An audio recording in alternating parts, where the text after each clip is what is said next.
বন্ধুরা, আমি আজকে একটা কনস্ট্যান্ট কারেন্ট লোডের যে লোড টেস্টারগুলো হয় কোম্পানি চাইনিজভাবে যেগুলো তৈরি করে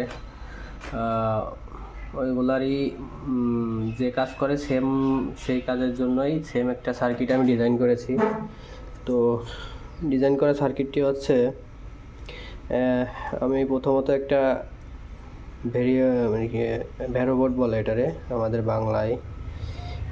তো এটা একটা ভ্যারো বোর্ড নিয়েছি, প্লাস একটা বুস্টার। এটা 5 ভোল্টেরতে 5 ভোল্ট ইনপুট দিলে এখানে 5 ভোল্টের উপর থেকে মানে 6 ভোল্টেরতে শুরু করে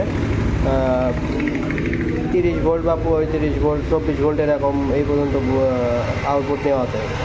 আর একটা আইসি ব্যবহার করেছি এখানে। আইসিটা হচ্ছে এই যে 358 বা 358, আর এখানে Z44 যে ট্রানজিস্টরগুলো ওইগুলো ব্যবহার করেছি।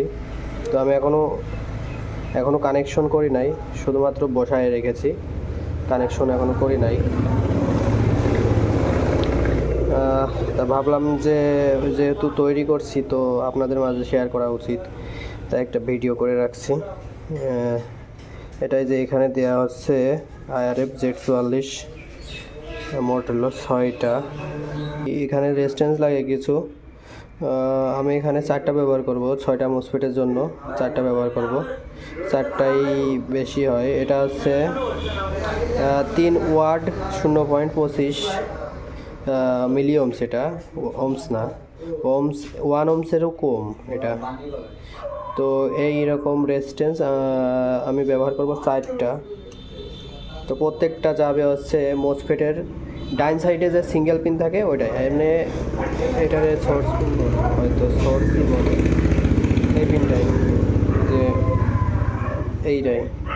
আর মিডিলেরটা ডাইন সাইডেরটা, হ্যাঁ, এখানে যাবে প্রত্যেকটা রেজিস্ট্যান্স, প্রত্যেকটা মানে কানেকশনটা এরকমই হবে। আমি সোল্ডারিং করার সময় দেখাচ্ছি, দেখতে থাকুন।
এমনভাবে এক একটা করে মোট 4টা আমি সিরিয়ালে বসায় নেব।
তো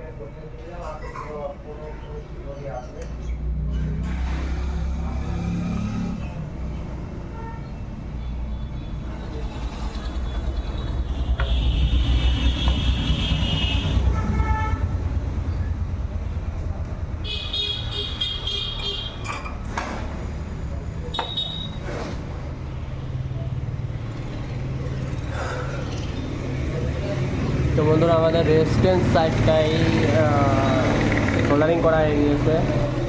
তো এখানে সোল্ডার করতে হলে আর আমাদের এখানে আর একটা সিগন্যাল বল, মানে এখান থেকে ভোল্টেজ যখন ইনপুট হবে পাওয়ার এসেছে কি না সেটা দেখার জন্য এখানে একটা বাল্ব, ছোটো একটা বাল্ব এখানে রেজিস্ট্যান্সের মাধ্যমে বসাই দেব।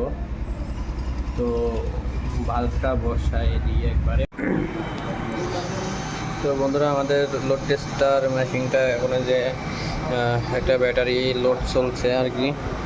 এই ব্যাটারিটা 100 অ্যাম্পিয়ারের একটা সেল, আর এই যে লোড মাপার যে মিটার আর কি বলে যেটা, এটা যে এই ব্যাটারির ভোল্টেজ আছে 3.21 ভোল্ট, 25.3 অ্যাম্পিয়ারে ডিসচার্জ হচ্ছে, 81.2 ওয়াট, 105 ওয়াট আওয়ার বেরিয়েছে, 32.23 অ্যাম্পিয়ার বেরিয়ে গিয়েছে, 32.2। আর 3 ঘন্টা ধরে টেস্টিংয়ে দেওয়া আছে। তো এখানে এই যে লোড টেস্টার আর এই যে পাওয়ার কেবল, এই চার্জারের মাধ্যমে এখান থেকে পাওয়ার এসে। তো এই যে এখানে যে আইসিটা আর কি, এই আইসিটা LM358। এই আইসিটা অপারেট, মানে এর যে অ্যাক্টিভ করার জন্য আলাদা একটা পাওয়ার সোর্স লাগে। তো এই পাওয়ার সোর্সটা এখান থেকে দেওয়া হয়েছে বুস্টারের মাধ্যমে। যে এখানে বুস্টার, এখান থেকে 5 ভোল্ট নিয়ে, এখান থেকে চার্জার থেকে 5 ভোল্ট নিয়ে এখানে আউটপুট দিচ্ছে হচ্ছে 12 ভোল্টে সেট করে রেখেছি। তো এটা এই আইসিটা 12 ভোল্টে অপারেট হচ্ছে। আর এই যে ভিআরটা, এটা হচ্ছে এই যে এম্পিয়ার, এখানে যেটা এই যে 25.3 এম্পিয়ার লেখা আছে না, এই এম্পিয়ারটা সেট করার জন্য এই ভিআরটা। তো এই ভিআরটার কাজ হচ্ছে এখানে এম্পিয়ার আমার ইচ্ছা মতন আমি অ্যাডজাস্ট করতে পারবো, মানে কারেন্ট যেটা ওকে বলে আর কি, আমার ইচ্ছা মতন আমি অ্যাডজাস্ট করতে পারবো। এখানে 25-এর জায়গায় আমি যদি চাই যে 500 মিলি এম্পিয়ার সেট করবো, তাও করতে পারবো। আবার 1 এম্পিয়ার, 10 এম্পিয়ার, মানে মিনিমাম এখানে 30 এম্পিয়ার, এই টেস্টারটা দিয়ে 30 থেকে 40 এম্পিয়ার পর্যন্ত লোড টেস্ট করা যায় আর কি। তো আমার প্রথমত যে রেজিস্ট্যান্সগুলো লাগানো ছিল, ওই রেজিস্ট্যান্সগুলোয় কাজ করছিল না। তারপরে আমি এইটা 2টা দিছি আর এদিকে 2টা দিছি। আর এখানে যে রেজিস্ট্যান্স কোয়ালিটি, এটা রেজিস্ট্যান্সেরই কাজ করে, শর্ট কি নাকি একটা, যাই হোক কিছু একটা নাম এটার। এটা চার্জারের কন্ট্রোলার আছে না, এই কিছু চার্জার পাওয়া যায়, চার্জারে কিছু থাকে। আর ভ্যানের যে কন্ট্রোলার কি, ওই কন্ট্রোলারে 2টা করে থাকে, প্রত্যেকটা কন্ট্রোলারে 2টা কি 1টা বা 3টা এরকম থাকে। এই যে এইটা আর কি লোহার একটা তার মনে হচ্ছে, কিন্তু এটার কাজ হচ্ছে রেজিস্ট্যান্সের কাজ করে।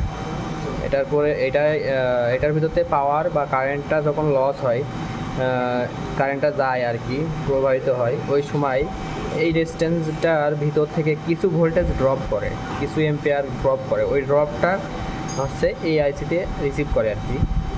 এখান থেকে এই রেজিস্ট্যান্সের ওই মাথা থেকে একটা সিগন্যাল বা একটা তার এসে এই আইসির 3 নম্বর পিনে লাগানো আছে আর কি, সিগন্যালটা রিসিভ করার জন্য, যে পাওয়ারটা লস হয় হালকা, মানে মিলি ভোল্ট, যেমন 0.25 মিলি ভোল্ট এরকম ভোল্টেজ ড্রপ করে। ওই ড্রপটা এই আইসিটা ধরে ফেলে, ওই ওইটার মাধ্যমে, ওই ড্রপের মাধ্যমে আইসির এই ভিআরের মাধ্যমে হচ্ছে এই পুরো সেট আপটা কন্ট্রোল হয় আর কি।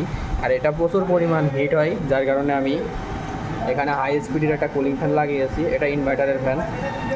আর এই হিটসিনও প্রচুর হিট হয়, হিটসিন আরও বড় দেওয়া ভালো ছিল। আর এই যে এখানে একটা ফ্যান দেওয়া। তো পুরো সেট আপটা আছে এই,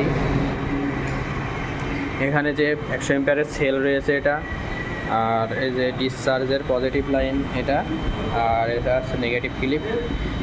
তো এটার ভিতর থেকে মাইনাসের লাইন নিয়ে এর ভিতর থেকে এসে এখান থেকে এসে এখানে ডিসচার্জ হচ্ছে। তো এই ছিল লোড টেস্টার মেশিনের তো এটা মার্কেটে কিনতে গেলে মিনিমাম 2000 থেকে 2500 টাকা দাম, ফুল কমপ্লিট করতে লাগবে।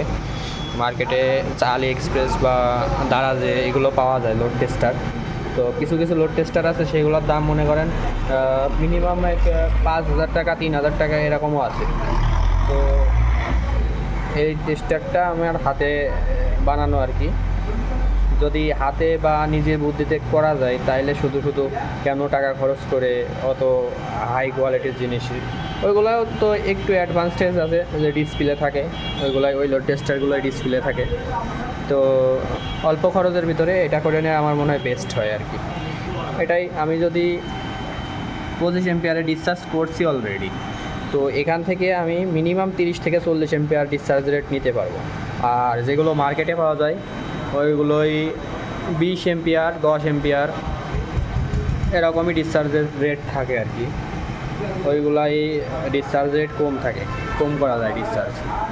এই ছিল আজকের ভিডিও।